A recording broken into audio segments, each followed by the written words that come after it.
To have you with us here on the South African Morning. I'm Gareth Edwards. The Democratic Alliance wants the government to be stripped of the power to prescribe the fuel price. Of course, we're talking about regulation, aren't we? The DA has since submitted a fuel price deregulation bill to Parliament to amend the Petroleum Product Act. But what does this actually mean and how easy is it to get it done? There's the DA's MP, Kevin Milam, Shadow Minister of Energy, joining us this morning. Kevin, good to have you with us on eNCA. Just take me through this. What are you hoping to achieve? I understand this is about deregulation, but what does that mean when I go fill up my car if you get this right? Good morning, Gareth. Well, actually, what it does is it amends the Petroleum Products Act, specifically Section 2 of the Act, which gives the minister the power to determine both a specific price point and a maximum and minimum price point. And what we are proposing is to take that power away from the minister, as well as to remove any powers that affect the price of fuel either directly or indirectly. So, for example, he has powers to determine specific equipment that must be used in fuel dispensing. And we're proposing that power be taken away as well. The bill will be gazetted in the Government Gazette later this week, whereafter it will go out for public comment, and then it will be submitted to the Portfolio Committee on Mineral Resources and Energy for them to consider. Well, someone has to make a decision, though. If it's taken away, this power you talk about taken away from the minister, where does it rest? Well, the decision rests with Parliament. The powers rest with Parliament, or the authority to remove the power rests with Parliament in the legislation. So it's currently in the Petroleum Products Act, and we're proposing stripping it out of the Petroleum Products Act. So what will we hope this is going to encourage? I imagine by deregulation, it will increase competition, which we could then, I imagine, having failed Econ 101 at university, more competition means better fuel prices. Is that what we're going for here?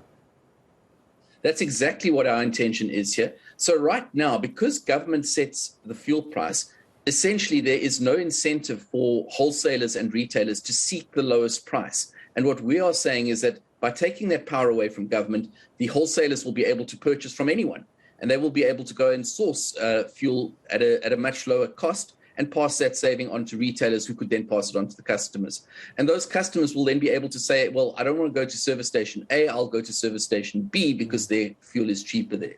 Give me a number. How much cheaper? How much cheaper do you think this could be? It's difficult to say exactly, but we estimate that we could see savings of up to 20% in the long run if all of our measures are taken into account. Talk to me quickly, as the Shadow Minister of Energy, where is the fight on this fuel levy reduction? I'm even forgetting what it's called these days, that was put in place by the Finance Minister. That's coming to an end of August as well, but that could be a big help while you're taking on the deregulation on this. Absolutely. So the fuel levy was reduced by R1.50 in beginning of April. And at that time, Minister Mantashe and Minister Godongwana, the Minister of Finance, undertook to conduct a review of basic fuel pricing.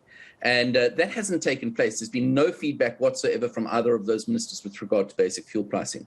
In the meantime, after pressure from civil society, the R1.50 subsidy was extended for another month, and that ended at the beginning of July. And it was then reduced to 75 cents, and the 75 cents will fall away at the beginning of August. So there will be no reduction from the beginning of August. What the DA is proposing is scrapping the general fuel levy in its entirety, which would save R3.93 per litre. We believe that this is just a corruption tax that is hard to avoid and easy to administer for government. It brings in about 90 billion rand per annum to the fiscus. And if you were to take it away, government would have to be a little bit more frugal, use their money more wisely, and not be as corrupt. Talk to me about the road accident fund as well. So you call this a corruption tax, that's one. The fuel levy reduction, currently in place, as you mentioned, coming out end of August, unless that fight continues. RAF on this, where does Kevin stand on this one from the Democratic Alliance? The second levy that is in the fuel price is a R2.18 road accident fund levy. And that obviously covers people who are injured in road accidents. But as we know, the road accident fund is grossly mismanaged and horribly corrupt. And so what we are saying is, well, let's give motorists the option of taking out a comprehensive third-party insurance. And if they're able to prove that on their tax return, they would then be able to claim a tax rebate against the fuel that they've purchased. And let's go back one more time just to this bill that is going to be passed for the petroleum products and the prescription of them. What sort of fight are you expecting from government? As you mentioned, there's a lot of money involved with fuel. It's the fourth highest contributor to the fiscus, I understand. What problems are you expecting from government side? Well, Minister Mantashe has already indicated that he is opposed to deregulation, but the interesting thing is it's actually government policy. It's in the government white paper on energy dating back to 1998. It just has never been implemented. And so we are going to be pushing that very, very hard. We're hoping that the ANC will hear the cries and the outrage that is coming from civil society. You know, last month we submitted a petition with more than 135,000 signatures on it to the various ministers, saying that this is what civil society wants. They want deregulation, they want the general fuel levy to be scrapped, and they want the road accident fund levy to be amended. And we're hoping that they will hear those pleas and hear the outrage in civil society. It's not just individual consumers, though. It's large trucking companies, transport associations, bus companies, taxi associations, and the like, who have all come out in support of the DA's position on this matter. So when we take a look at the various options that as far as the taxes involved in fuel, you can't take on everything all at the same time. Kevin, tell me if I'm wrong, of course. Of the road accident fund and that R3.93 that you spoke about and the fuel reduction levy that's currently in place, which would be the easiest to have pushed through on a more permanent basis? I'm just worried about how motorists are able to understand in a ranking order which is the easiest to go after that you see could have the best chance of success. It's a difficult question. You know, it depends on a lot on political will.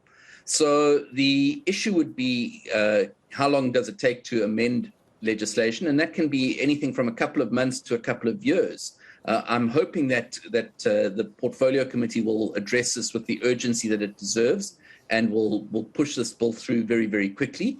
But that remains to be seen, and so we're holding thumbs on that. As far as the levies are concerned, those are a decision by the Minister of Finance, and it would need him to take that decision. It's not something that resides in Parliament directly. So the Minister of Finance would have to take that decision, and we're obviously putting pressure on him to do that. I hope you don't mind, Kevin. I've just got a tweet sent to me at Gareth Edwards SA from Sapanye, wanting me to ask you, maybe you can help Sapanye and maybe me understand as well, import versus exports of our fuel. What's the ratio on that? Are we sending more away than we're keeping for ourselves? No, we import fuel, and it's actually one of the issues that we need to address. You know, Minister Mantashe said that we should be buying Russian crude. Well, the question is, well, what do we do with Russian crude? Because we don't have a refining capacity to deal with all of that crude oil. Secondly, our fuel price is set based on refined products in the Mediterranean and Singapore. So, you know, it's about bringing imported fuel to South Africa.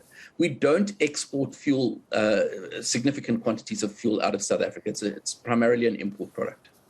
And for the moment then, Kevin, thank you very much for helping me understand and appreciate the tweet coming to me from Sapanye. It's a lot to talk about. We're going to stay on top of that, but there's a lot of numbers involved. The Road Accident Fund, add the levies, add the taxes. Amazing how much of that actually goes into the fiscus. Kevin, thank you very much indeed. Kevin Milam, Democratic Alliance Shadow Minister of Energy, joining us here on eNCA. Let's go back.